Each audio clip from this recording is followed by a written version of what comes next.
It's Christmas!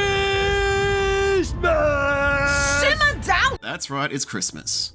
A time for giving, a time for family, a time for buying overpriced hams and turkeys and eating heavy winter meals in 45-degree heat. That's Christmas in Australia, mate. And if it weren't for Christmas, I would hate this time of the year.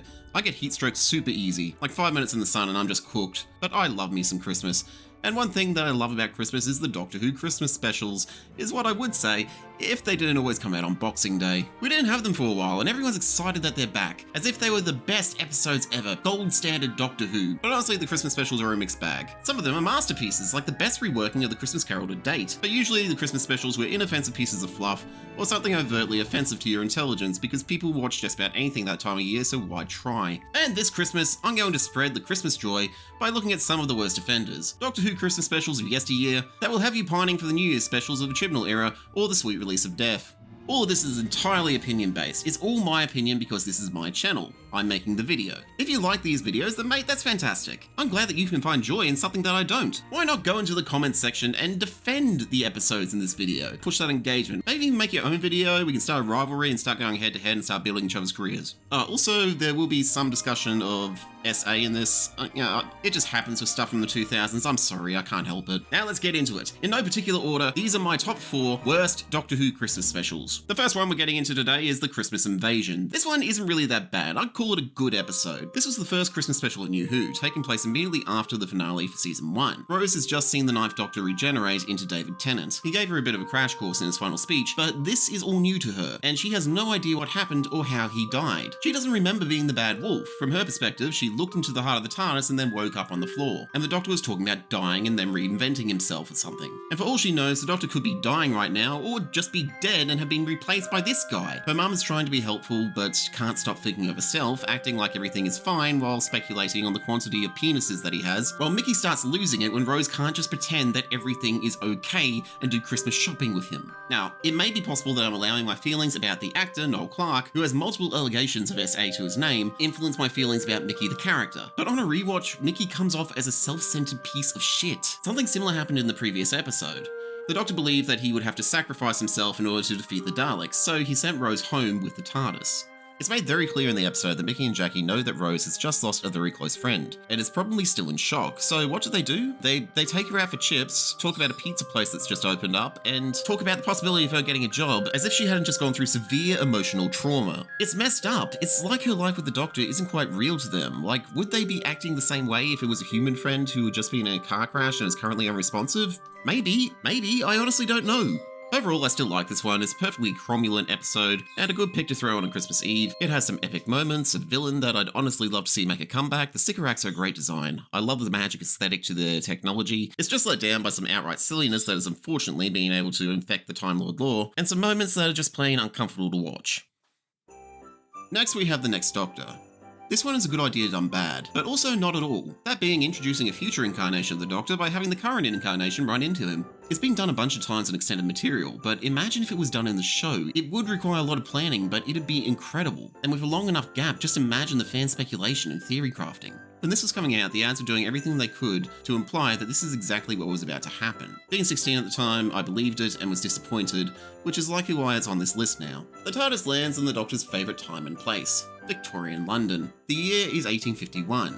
A simpler time, when life was short and everything from wallpaper to books with green covers were carcinogenic. It's Christmas Eve, and something is afoot.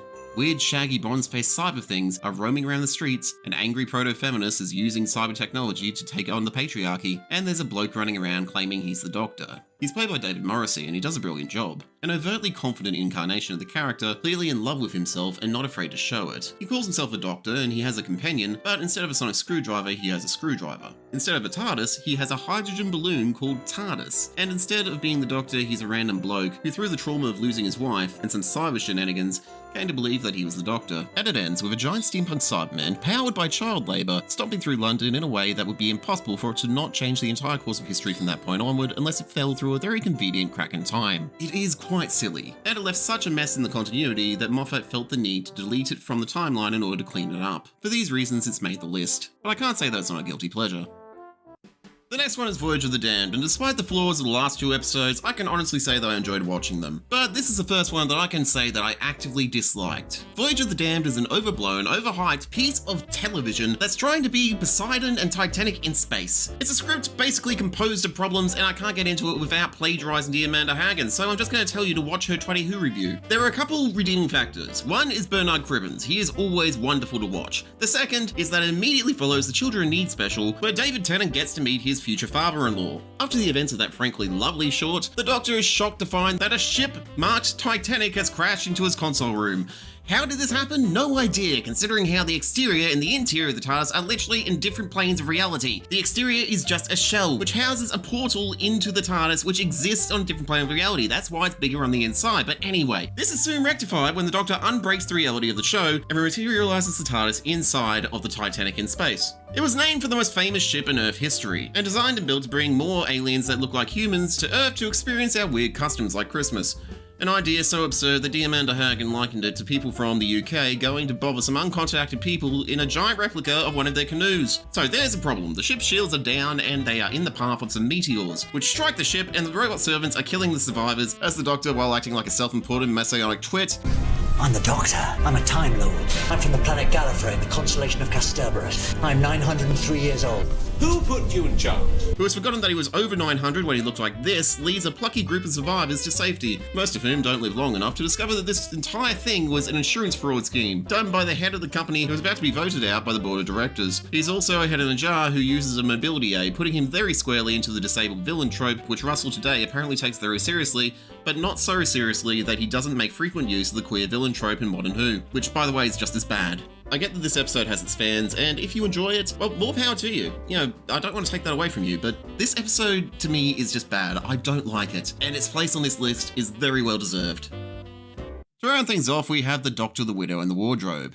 This one is sort of a tribute to C.S. Lewis's The Chronicles of Narnia, The Lion, the Witch, and the Wardrobe. I'm a fan of Narnia, I like the references, but this is a lazy mess of an episode which is bordering obnoxious. This came out just after season 6. At this point, Moffat was showrunner not only with Doctor Who, but also Sherlock, and he was starting to spread himself a little bit thin, and it shows. It's like it was written in a hurry and without much thought put into the implications, but I'm getting ahead of myself. It's a year or two before World War II, and the Doctor has just saved the Earth from random anonymous alien attack number 367, and he finds himself hurtling towards the Earth in a suit that allows you to hurtle towards the Earth and not die. He put it on backwards though, so he needs to be led back to the TARDIS by this nice lady whose main character traits seem to be mother and bad driver. A few years later, and it's 1941. Her children don't seem to have aged, and it's the height of World War II. He's just gotten a telegram informing her that her husband went down over the channel.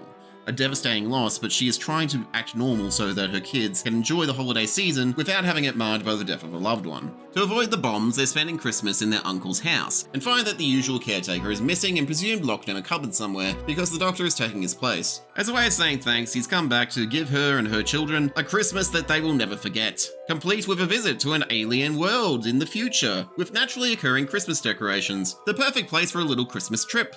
But he never bothered to go forward a couple of days to check and see if it would actually be safe on Christmas Day, and it turns out it's absolutely freaking not. These trees are used by humans of the future as a fuel source. To extract it, they are melted in acid, which is dumped by satellites in orbit. And the kids have decided to open their presents early, so now they only have a limited time to live before the acid rain melts their little tiny bones, and the Doctor doesn't know about it until it starts happening. This is why the Doctor should never be trusted with children. His hearts are in the right place, but he's likely to get them killed while he's showing off. But not all is as it seems in this forest, for the trees are intelligent and sentient, and they've got a plan. It's a very good plan, and it involves growing wood people and a building that looks like it's made out of stone and glass and steel, but it's actually made out of wood. We swear, even though it looks like it's made out of stone and glass and steel. By doing this, they hope to lure in a human who will be strong enough to absorb all the souls of the forest and pilot this tree fortress through the time vortex. The Doctor and Cyril both try, but they're too weak. The little girl tries, but she's not strong enough. She's apparently not done yet. But the mum, she's very, very strong. And she's a woman and a mother. And the moral of the story is women are strong and fantastic because they can breed.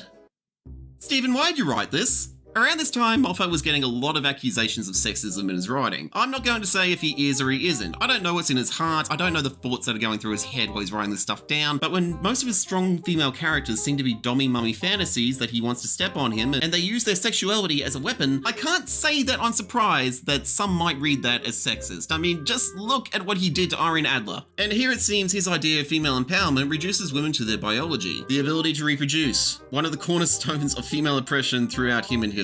Why did you do this, Moffat? So anyway, the mum takes the tree souls into her head and then she flies them into space, and then they all go home for Christmas, where they find their dad alive because she let him home because tree magic. And I hope he enjoys this Christmas, because after disappearing over the channel and just turning up home a few weeks later, the Air Force is likely to assume that he's a deserter and they will hang him. Overall, this one is just bad. It is poorly written, poorly thought out, and it should never have been released. Two of these I enjoy watching. Watch those two if you like, but if you really want a good Christmas episode of Doctor Who, just watch The Christmas Carol again. I know we've all watched it like 1,000 times, but it'd be better than this shit. Anyway, that about wraps it up. Do you like my list? Do you hate my list? What ones would you add to it? Why not tell me about it in the comments? Merry Christmas if you celebrate. Have a happy and joyful holiday season, and I will see you in the new year. And yeah, that's going to be a fun one. I've got a big video coming out. So yeah, Merry Christmas, everyone.